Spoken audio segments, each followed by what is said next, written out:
Hello, மீண்டும் நான் பட்டுக்கோட்டையிலேருந்து Rajeswari Samuel Wilson. சென்றதில் டெலிவரிக்கு ரெடி ஆகிறத பற்றி பேசியிருந்தேன். டெலிவரிக்கு ரெடியாகி ஒரு பேக்கெட், ஒரு பேகு ரெடி பண்ணி வச்சுக்கணும்னு சொல்லியிருந்தேன் இல்லைங்களா? சரி, இப்போது நம்ம கூட வர்றவங்க நம்மளுக்கு எதுக்காக இதை ரெடி பண்ணி வைங்கன்னு சொன்னால், பெயினுங்கிறது எந்த நேரத்தில் வரும், எப்படி வரும் நம்மளுக்கு தெரியாது. சரிங்களா? அதுக்கு முன்னாடி நீங்கள் இவங்கக்கிட்ட இதெல்லாம் கொடுத்து நீங்கள் ரெடி பண்ணி இதை நீங்கள் வரும்போது இதை எடுத்துகிட்டு வாங்கன்னு சொல்லிட்டீங்கன்னா, நீங்கள் கான்ஷியஸாக போனாலும் சரி, பெயினோட போனாலும் சரி, எப்படி போனாலும் அந்த பேக்கில் உங்களுக்கு தேவையான எல்லாம் இருக்கும். சோப்பு சீப்புலேருந்து எல்லாமே இருக்க போகுது. ஸோ அவங்க அப்படியே எடுத்துகிட்டு வந்துடுவாங்க. புரியுதுங்களா? அதனால் உங்களுக்கு இதை மறந்துட்டு வந்துட்டோம், அதை மறந்துட்டு வந்துட்டோன்னு பயம் வேண்டாம். எல்லாமே அதுக்கு என்னென்ன உங்களுக்கு தேவையோ ஒரு 4 நாளைக்கு ஹாஸ்பிட்டலில் அந்த பேக்கில் எடுத்து வச்சுக்கோங்க.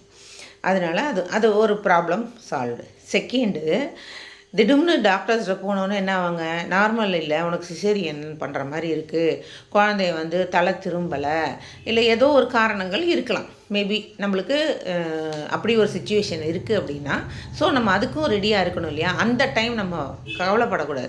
ஐயோ சிசேரியன் சொல்லிட்டாங்க, நார்மல் ஆகாது, நம்ம அது வச்சில்லை இது வச்சில்ல. ஸோ இதுக்கு தான் 9th மந்த் ஸ்டார்ட் ஆனே ரெண்டையும் யோசனை பண்ணி நீங்கள் அதுக்கு தகுந்த மாதிரி ஒரு பேகு ரெடி பண்ணி அதில் தேவையான பொருட்களை வச்சுக்கோங்க. வாட்டர் பாட்டில்லேருந்து, ஒரு பிளேட்டுலேருந்து, ஒரு டம்ளர்லேருந்து எல்லாமே அதில் இருக்கணும். அப்போ உங்களுக்கு இப்போ சப்போஸ் ஹஸ்பண்ட் ஒய்ஃபாக தான் இருக்கிறீங்க, வேறு யாரும் அந்த டயத்தில் கூப்பிடுப்பா நான் உதவிக்கு வரேன் அப்படின்னு சொல்கிறாங்கன்னா, உங்கள் ஹஸ்பண்டுக்கு தெரியணும்ல என்னென்னலாம் எடுத்து வச்சுக்கணும், உனக்கு பெயின் வந்துருச்சு அப்படின்னோடனே அப்போது அந்த பேக் யூஸ் ஆகும். புரியுதுங்களா? கிட் பேக்கை ரெடி பண்ணிக்கோங்க. இது ரொம்ப முக்கியமான ஒரு விஷயம். சரிங்க, ஹாஸ்பிட்டல் போகிறீங்க அப்படின்னா ஒரு ஹாஸ்பிட்டலில் என்னெல்லாம் வசதி இருக்கணும்? திடீர்னு நம்மளுக்கு முடியலைன்னா ஒரு ஆம்புலன்ஸ் அங்கே இருக்கணும். அந்த ஆம்புலன்ஸ் அடுத்த ஹாஸ்பிட்டலுக்கு நம்மளை கூட்டிகிட்டு போகிறதுக்கு தயாரான நிலையில் இருக்கிற மாதிரி ஹாஸ்பிட்டலாக வேணும். நிறைய ப்ரைவேட் நர்சிங் ஹோம்லலாம் ஆம்புலன்ஸு டைப் பண்ணி வச்சுருப்பாங்க.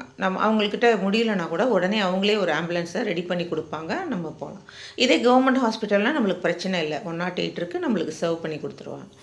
ஸோ அதுக்கப்புறம் அங்கே டாக்டர்ஸ் எல்லாம் தேவையான அளவு இருக்கிறாங்களா, இதெல்லாம் நீங்கள் தெரிஞ்சுக்கணும். இதெல்லாம் உங்களுடைய என்ன சொல்லுது கடமை. நீங்கள் தான் தெரிஞ்சுக்கணும். இந்த ஹாஸ்பிட்டலுக்கு நான் டெலிவரிக்கு போகிறேன், அங்கே டாக்டருக்கு பதிலாக இன்சார்ஜ் டாக்டர் இருக்காங்களா, இவங்க இல்லைன்னா யார் இருக்காங்க அப்படிங்கிறது, அந்த இடம் சுத்தமாக இருக்குதம்மா என்ன எல்லாம் தெரிஞ்சுக்கோங்க நீங்கள்.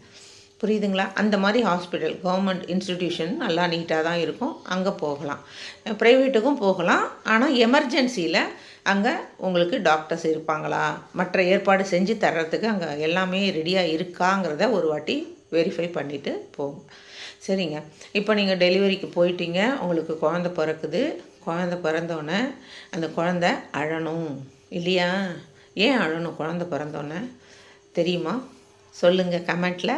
நெக்ஸ்ட் இதில் நான் சொல்கிறேன். பாய்.